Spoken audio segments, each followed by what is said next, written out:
You want to be a leader, 2028. Can't you be a leader now? 2026. You said you are ready to become president. So why will you not stand if the people is clamoring for you to stand? Because people, kami, we do not want to stand for your sake. Lagi ko sinasabi, kapos sinabi ko, sasabihin ko ulit ngayon. Sa amin, sa Scout Ranger, at sa US Ranger, at sa lahat ng Ranger-Rangeran, sa actual operations, ang sundalo tumatapang pagka yung official niya matapang. Pagka yung commander niya, alam niya, babakapan siya. Lahat papasukin niya. Lahat lalabanan niya. Buo ang loob. Manghihina yung sundalo to accomplish the mission and to sustain injury and even die in the process. Mabalo yung kanyang asawa, maiwan yung mga anak niya. Gagawin niya yun to accomplish the mission because one, yung automatic is his duty, God, country, and people, ganun, constitution. Pero ang pinaka-bottom line niyan, on the ground, yung mga official niya, alam niya, babakapan siya. Hindi siya iiwanan. Now,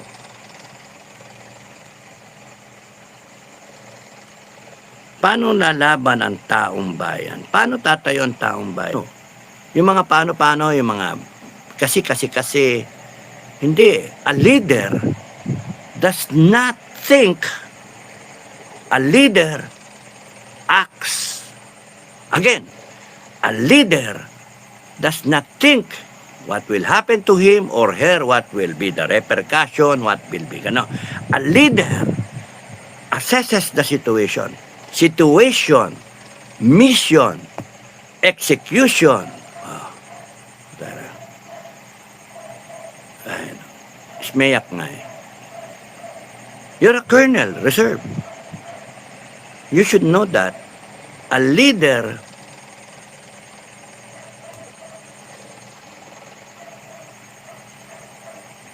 acts, not overthinks, overanalyze. Acts. Why? Yun ang kailangan eh. Ilang tao pa mamamatay? Ilang tao pa iiyak?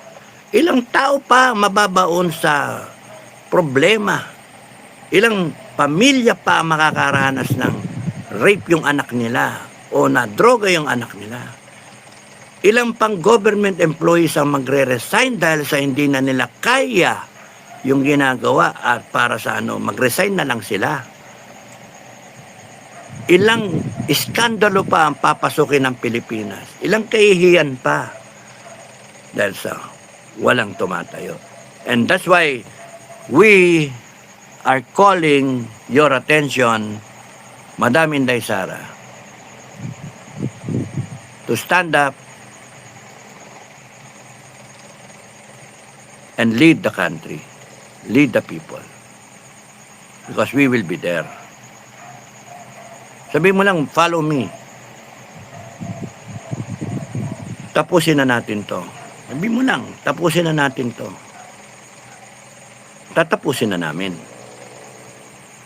Now, that's why I'm asking na magkausap-usap lahat. That's what the leader will do.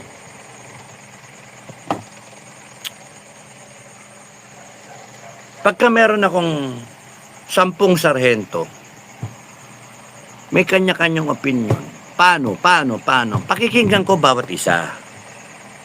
Pakikinggan ko bawat isa. Kasi meron dyan magkakaparehas eh. Meron dyan magkaka-conflict. O sige, pag-usapan, pagligaw sa isang babae.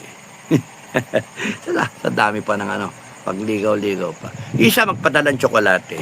Yung isa magpadala ng bulaklak. Yung isa mag-love letter.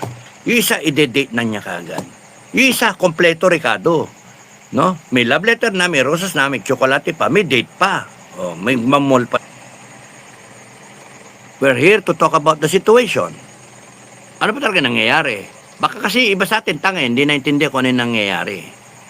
O that is, pagka at doon pa lang, on the level na tayo, ano mangyayari. At in your side, you will appraise everyone, ano yung thinking mo sa nangyayari. Ano yung given? Bakit ganito? Bakit ganon? So you can explain. You don't have to explain, but it means a lot. Kasi yung tao nakukulong eh. Nakakasuhan eh. Napapagod. And they too, as leaders, will have to explain sa mga tao din nila. Eh pag kayong leader, nag-aaway-away, si Sargento 1, Sargento 2, Sargento 3, iba-ibang paraan eh. Iba-ibang paraan. May gusto RevGov, may gusto eleksyon, may gusto hunta, may gusto ganito. Eh naknaputya na yan. Paano magkakaisa yan? May gusto peaceful, mga simbahan, mga ganun. Yung mga Muslim nating kapatid, gusto tapusin na kagad. Wala nang maraming ek-ek.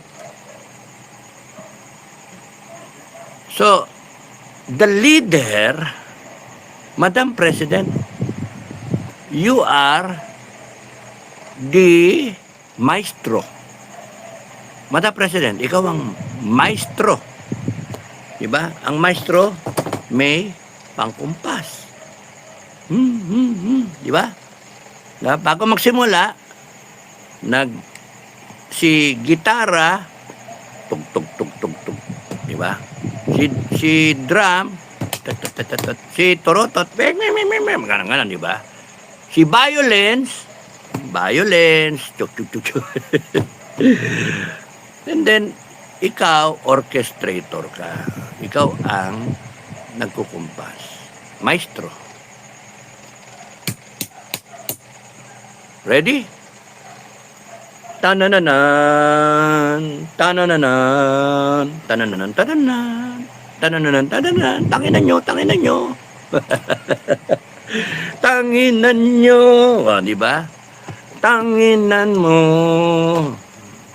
Tanginang gobyerno to. So, dapat may maestro. Sama-sama tayo. Isang kumpas, isang tugtog, Madam President.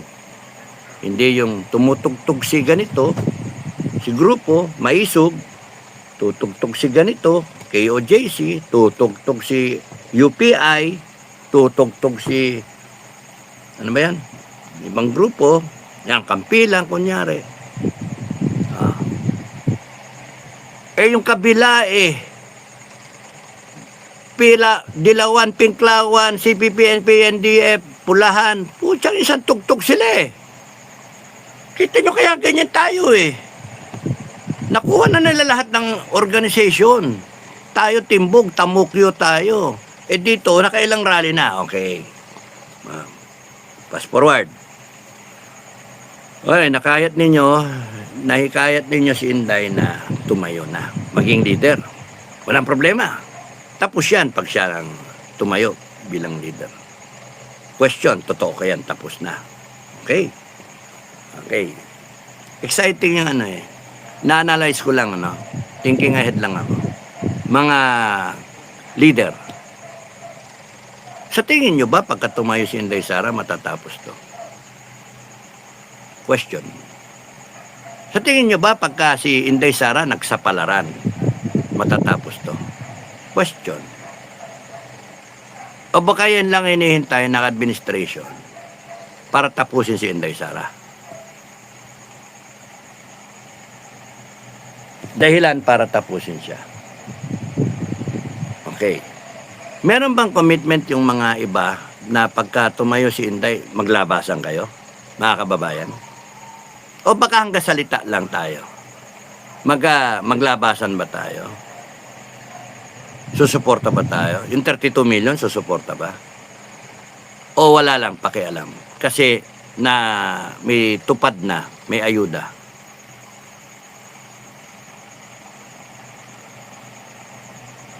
What's the reason bakit gusto nating tumayo si Inday? Yung sinasabi ko, di ba?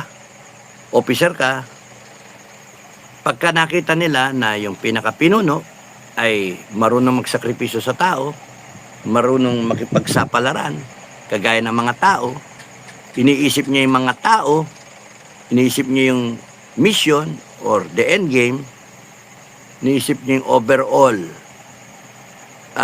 the overall effect of attaining the mission, the overall effect to the overall campaign effort. Manalo ka ng isang tactical na maneuver sa isang gera, sa isang day-to-day na operations, may nakuha mo yung isang hill 101 that will put you in a position, you control hill 101 that you can proceed to hill 102, establish a stronghold there, hill 103, hill 104 until you go for the main camp. Ganon ang employment ng Marines, snappy Marines. Establish a beachhead para hindi siya mangamote sa beachhead. Lulusob ang Marines, first wave, second wave, third wave. Kahit maraming mamatay, yun yung in training nila, yung doctrine nila. Nandiyan yung barko susuporta. Bam, bam, bam, bam, bam, bungko na para ma-neutralize kung ano yung defenses. But you cannot count on that. Kasi maghukay ka lang, meron ka underground bunker, habang nagbobombahan sila, nagkakapi ka. No? Nagwa-wifi ka pa. Dating aeroplano, bombayin ka rin, carpet bombing, ganun din. So, in-expect mo, tapos na, hindi. Pagdating ng first wave, makikita nyo, nakahukay pala yung kalaban. Hindi bale, may second wave, may third wave, ubusan. Kaya yung mga Marines, kaya sila kumpante, kahit they will face a hail of fire, a volume of fire sa beachhead, okay lang yon. May kasama kaming leader eh. Pagka alam ng tao na you're willing to stand up, sacrifice, risk yourself, then you mean well, because yun yung sabi mo. You're risking everything. You're ready to become the president. But kung kunyari yung official, natatakot, nanginginig, makita ng tao yan, mag-hesitate din yung tao.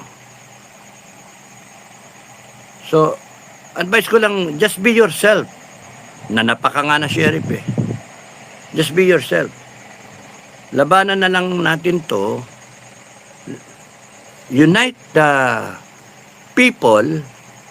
Tapusin natin to. Ganun kasimple. And lead the people. Yan, babalikan ko yung mga leader. What makes you think na pagka tumayo si Inday Sara, matatapos ito? Okay. Bakit? Sa tingin nyo, lalabas yung tao. Pagka si Inday Sara nag-lead, tumayo na siya. Ayan na, very brave na siya. Matatapos ba ito? Kaya ko tinatanong yon mga kabagang, no? Pag-isipan nyo, consider nyo lang, lahat ng mga leader, ano? Bakit nandiyan pa si Marcos? After all this nakawan, mastermind, all this talk, bangag, etc., etc.